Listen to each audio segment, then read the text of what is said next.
सुप्रभात प्यारे बच्चों।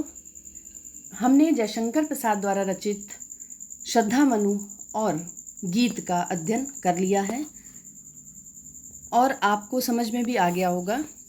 अब इस वीडियो में हम पाठ पर आधारित पद्यांशों के आधार पर प्रश्नोत्तर करेंगे। तो सबसे पहले हमें गीत शीर्षक के प्रश्नोत्तर करने हैं। आइए देखते हैं प्रश्न। परीक्षा में इसी प्रकार से पद्यांश दिया जाता है जिसमें 5 प्रश्न इसी पद्यांश पर आधारित होंगे जो आपको करने हैं। प्रत्येक प्रश्न के लिए 2 अंक निर्धारित होते हैं। पद्यांश पढ़ चुके हैं हम, फिर से एक बार देख लेते हैं। बीती विभावरी जागरी, अंबर पनघट में डुबो रही, तारा घट उषा नागरी। पहले आपको एक एक शब्द बताया जा चुका है, तो अब हम शीघ्रता से एक सरसरी नज़र से आपको बता दे रहे हैं। कवि यहाँ 2 सखियों के माध्यम से प्रातः काल का वर्णन करते हुए जगाने का प्रयास कर रहे हैं, या फिर ये कहें कि जयशंकर प्रसाद जी मानव को संबोधित करते हुए उसे जगाने का प्रयास कर रहे हैं। बीती विभावरी जागरी, रात बीत चुकी है। हे सखी, रात बीत चुकी है और जिसके प्रतीक के रूप में, जिसकी पहचान के रूप में कि कैसे पता चल रहा है रात बीत गई है। अंबर पनघट में, अंबर रूपी पनघट में उषा रूपी चतुर स्त्री यानी कि प्रातः रूपी चतुर स्त्री तारा रूपी घड़ों को डुबो रही है। खग कुल कुल कुल सा बोल रहा, किसलय का अंचल डोल रहा, लो यह लतिका भी भर लाई, मधुमुकुल रस नवल रस गागरी। कि देखो पक्षियों का समूह कलकल की ध्वनि, कुलकुल की ध्वनि करने लगा है। खग कुल यमक अलंकार है इसमें। पक्षियों का समूह कुलकुल की ध्वनि करने लगा, अर्थात पक्षी कलरव करने लगे हैं। ऊपर की पंक्तियों में रूपक अलंकार था और यहाँ पर यमक है। किसलय का अंचल, देखो कोंपलों का भी आंचल डोलने लगा है, हिलने लगा है, अर्थात प्रातःकालीन हवा के कारण मधुर हवा में कोंपलें जो लाल लाल पत्तियां निकली हैं वो भी हिलने लगी हैं। लो यह लतिका भी, देखो तुम अभी तक सोई हो और ये लताएं भी मधुमुकुल नवल रस गागरी, कलियों में पराग, कलियों रूपी गागर में पराग रूपी रस भर लाई हैं। अधरों में राग अमंद पिए, अलकों में मलयज बंद किए। और तुम, अब ये व्याख्या आपको बहुत ध्यान से, क्योंकि ये रेखांकित अंश है।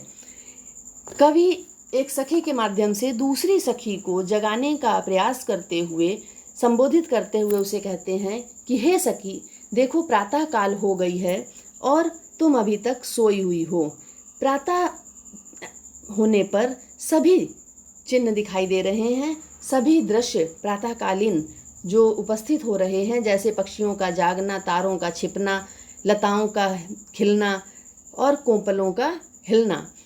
और तुम अभी तक होठों पर राग अमंद पिए, तुम होठों पर अमंद राग भरकर अभी तक सो रही हो।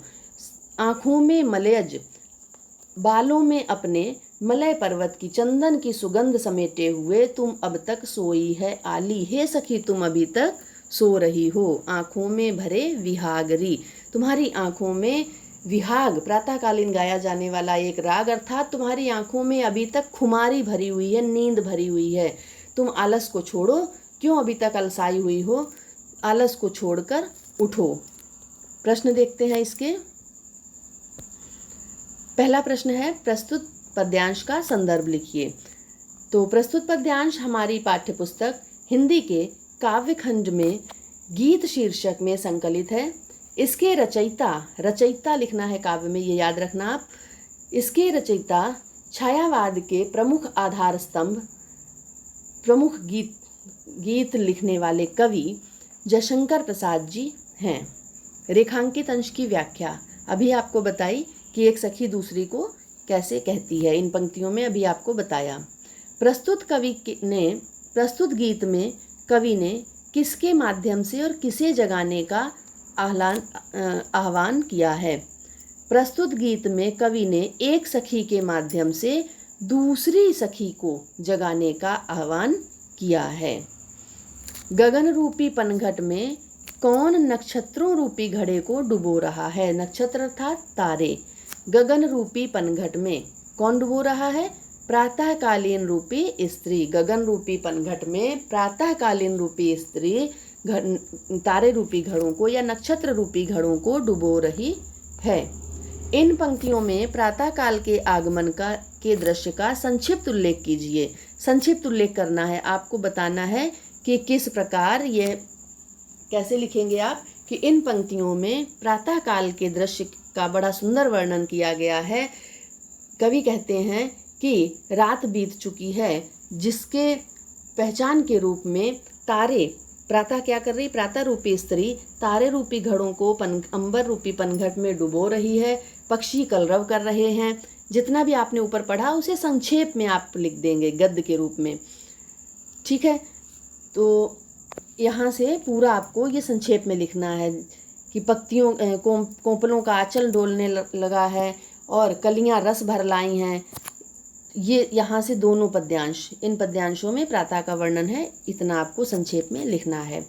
आइए अगला शीर्षक श्रद्धा मनु से हम व्याख्या पढ़ते हैं।